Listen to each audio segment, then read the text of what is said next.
Приветствую всех, кто смотрит это видео.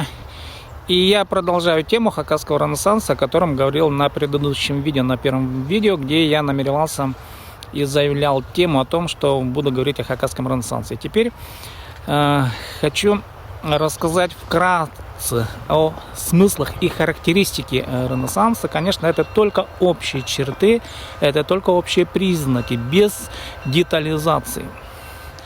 Конечно, когда мы говорим о хакасском ренессансе, мы, конечно, временной хронологический отрезок времени рассматриваем на фоне больших полотен, но имеется в виду больших цивилизаций. Если кто-то вспомнит работы Тойнби, это английский ученый, английский исследователь цивилизаций, наверняка можно будет говорить о многих их разновидностях, вариантах. Имеется в виду, предположим, это индийская цивилизация, это египетская цивилизация, это античность и так далее, это китайская цивилизация, ну и так далее. Где-то там, по-моему, 20 с лишним характеристик у Тойнби. И таким же образом, конечно, мы рассматриваем хакасский ренессанс в контексте больших временных полотен. Естественно, для характеристики ренессанса мы должны упомянуть объективные причины, то, что явилось основанием или фундаментом, скажем так, для создания эстетики этого нового явления. Ну, во-первых, конечно же, это новый совершенно этнос, это хакасы. Хакасов не было до 19-20 веков. Сам факт имя наречения – это очень важный процесс, это очень важное явление в истории народа. Народ принял совершенно новое имя – хакасы. Каково бы имя этого народа не было ранее, пусть это будет хорой, допустим, по версии Виктория Якча-Бутунова, или кыргызы по версии других ученых, это менее важно, чем само современное название – хакасы. В простонародье, то есть сами хакасы себя сегодня называют тадер, но понятие тадер это более общий термин, характерный не только для современных хакасов, но и шорцы. Шорцы себя называют тадыр-кыжи, допустим, да, это, возможно, сибирские татары могут себя назвать, даже современные казанские татары могут себя назвать татар, допустим, но хакасы это новый этнос. Конечно, таким образом формируют свое имя, то есть себе задают новые смыслы с новым именем не только хакасы. Это и алтайцы, это и шорцы, это и тувинцы, и многие народы Великой Степи. Я имею в виду под понятием Великая Степь, употребляя смысл и символ в контексте Льва Николаевича Гумилева. У него есть очень интересная работа «Древняя Русь и Великая Степь». Вот в этом контексте и употребляет смысл Великой Степи. Это не только тюрки, надо сказать, это и монголоязычные народы. Вот в этом смысле хакасы это совершенно новый этнос. Конечно, когда появляется новый этнос, появляются новые смыслы и новое мировоззрение. Почему народ принимает какое-то новое имя? А народ это принял. Как бы то ни было, плохо, хорошо, некоторые негативно относятся к самому термину хакасы, но, тем не менее, это факт, состоявшийся факт. Этому имени уже около 100 лет. Конечно, те деятели, которые занимались исследованием истории, ну, я имею в виду те, которые думали над тем, как же назвать тот народ, который живет здесь, да, почему хакасы, а не другое имя.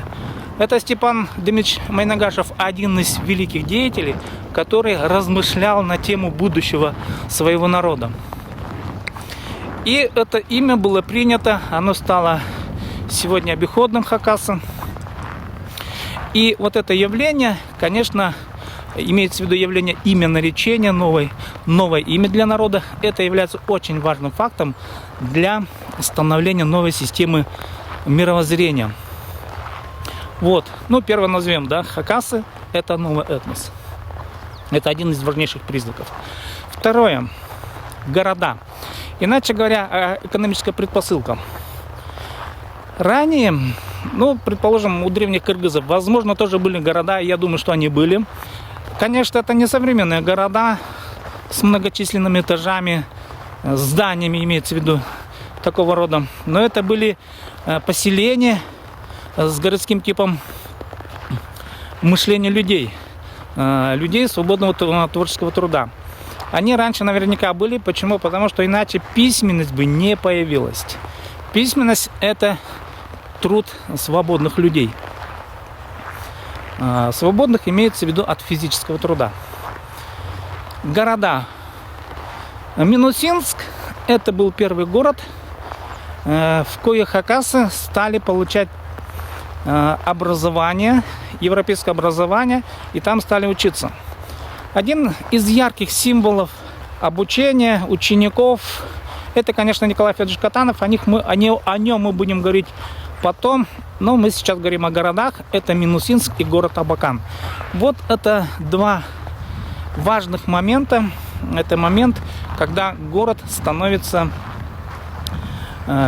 житием, обитанием тех людей, которые занимаются искусством, размышлением, историей. То есть это место, где появляются люди, размышляющие над темами культуры. Это очень важное явление города. Третье. Хакасский язык. Как ни странно, почему я говорю о языке? Дело в том, что язык всегда формирует определенный тип мышления. Только язык является фундаментальной основой мышления человека и, соответственно, мировоззрения и понимания, и ощущения этого мира. Ничто не дает, кроме языка, эту возможность познания мира вообще. Кто бы ни был бы это, ни и художник, и музыкант, если он не знает хакасского языка, он не сможет дать мироощущение Ренессанса. Это невозможно. Я потом покажу на конкретных примерах, как это реализуется. Имеется в виду, те люди, которые знают хакасский язык, они наилучшим образом реализуют эстетику Ренессанса. Как это происходит, я потом буду рассказывать на конкретных примерах, и все время буду об этом говорить. И вот хакасский язык является важнейшим условием знания хакасского языка, апелляции к хакасскому языку, возвышения духа хакасского языка. Это является самой важной причиной и важным условием становления личности ренессансного типа. Я имею в виду в контексте хакасского ренессанса. Это основные признаки. Лосев упоминает еще, говоря о европейском ренессансе, одну такую вещь, что возрожденцы Европы, они говорили об античности как об идеале древности. Вот этот термин «древность», или Николай Иванович Конрад о нем говорит как термин «прошлое», да, прошлая древность. Деятели Ренессанса всегда говорили о прошлом как о великом прошлом. Это тоже одна из таких общих черт Ренессанса.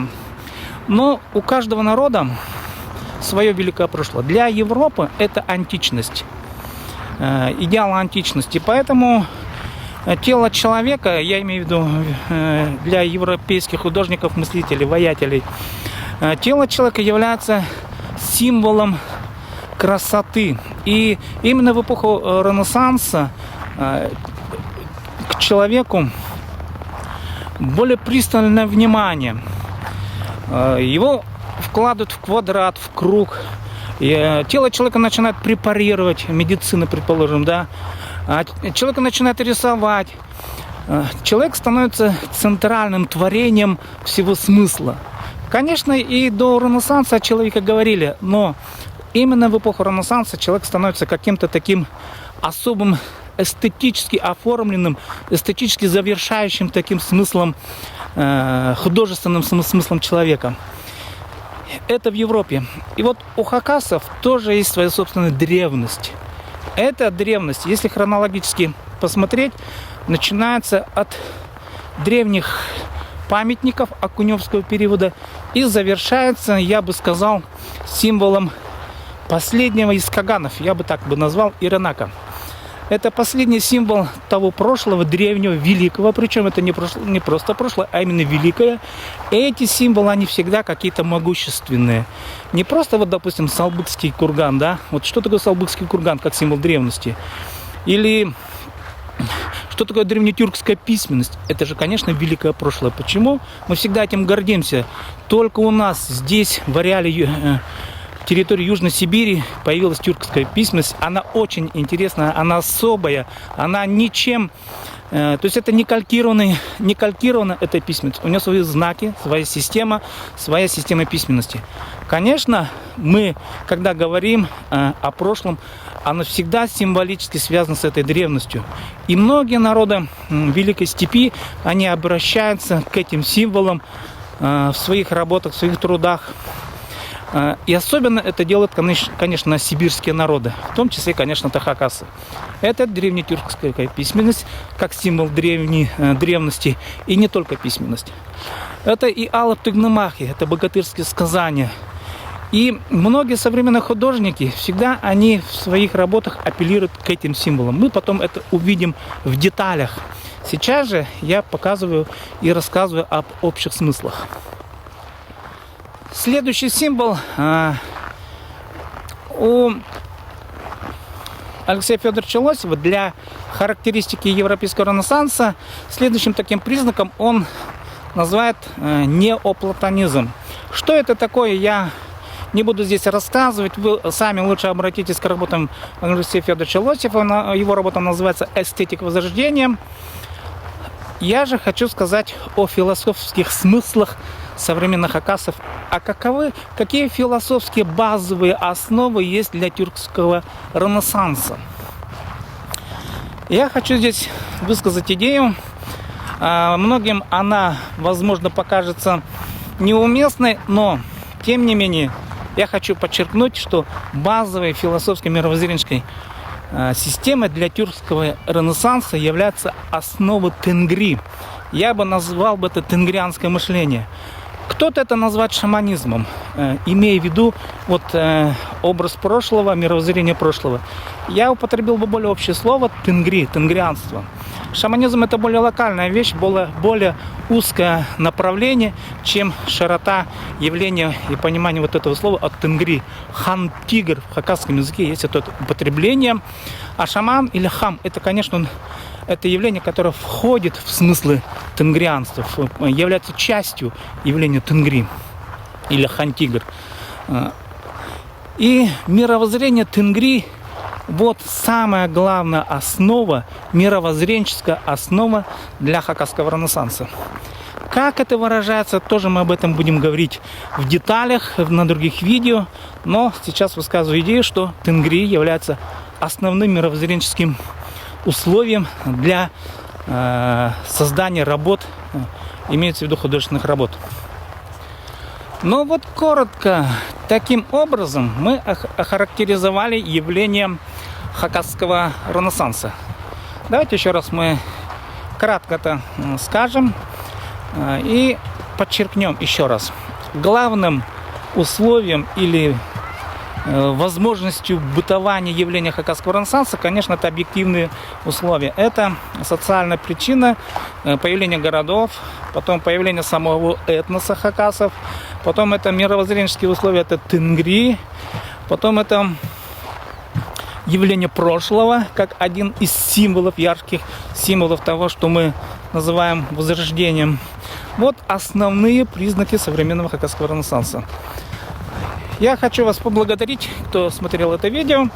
Ну и дальше на других видео мы будем говорить уже более подробно о символах этого явления, о символах эпохи возрождения и сути возрождения хакасского ренессанса. И на что хочу обратить внимание. Я еще раз подчеркиваю, что хакасский ренессанс – это живое явление. Оно живет сейчас. И когда я делаю эту тему, мне очень интересно наблюдать это изнутри происходящего момента. Ведь когда мы говорим о европейском возрождении, все же это уже в прошлом это было, и там надо идти в архивы. А здесь мы будем общаться с реальными живыми людьми. Вот наша особенность, вот наш интерес и мой личный интерес к этому явлению только потому, что мы сейчас можем наблюдать это явление.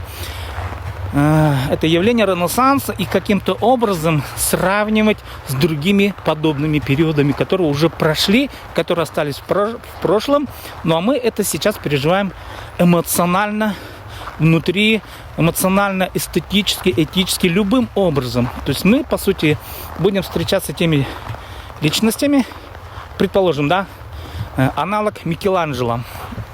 Или хотели бы вы увидеть человека, который бы был подобный дух возрождения, да, вот делал бы какие-то скульптуры подобного мышления, или аналог Страдивари. Хотели бы увидеть человека, который бы создавал в свое время скрипки, да, это для светских музыкантов, которые играли светскую музыку. Хотели бы увидеть оригинальные музыкальные какие-то произведения, характерные для периода Ренессанса и подобные у нас.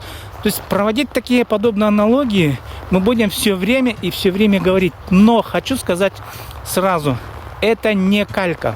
Дело в том, что многие подумают, что все время сравнивая с европейским ренессансом или с другими ренессансами, типа мы оттуда брали и калькировали. Нет, это самостоятельное явление. Вот это самое важное.